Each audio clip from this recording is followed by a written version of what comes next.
Questa sera è arrivata una notizia bomba per i tifosi del Napoli, e preparatevi. Perché quello che stiamo per rivelare susciterà l'emozione di tutti coloro che amano il nostro club. Come sempre, siamo qui per portarvi gli aggiornamenti più caldi e rilevanti sul Napoli.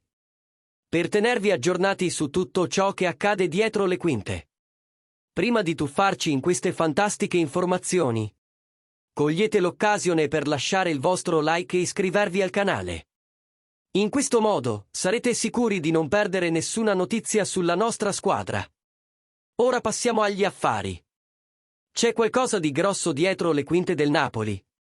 E il club sembra deciso a rafforzare la difesa con due grandi nomi.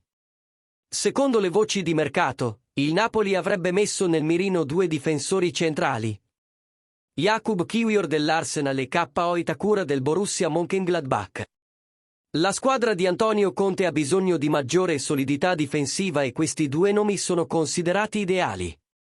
Kiwior, che ha giocato in Serie A con lo Spezia, potrebbe adattarsi rapidamente al ritmo del campionato italiano. Itakura, difensore giapponese con una vasta esperienza in Europa. Sarebbe un'aggiunta interessante e riempirebbe il posto vacante di extracomunitario che il Napoli ha per la prossima finestra di trasferimento invernale. Ora, tifosi del Napoli, vogliamo sapere cosa ne pensate. Kiwior e Itakura sarebbero i tasselli giusti per consolidare la difesa del Napoli.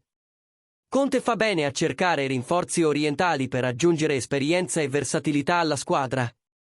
Lasciate un commento qui sotto e partecipate a questa discussione sul futuro della nostra squadra e sui movimenti di mercato.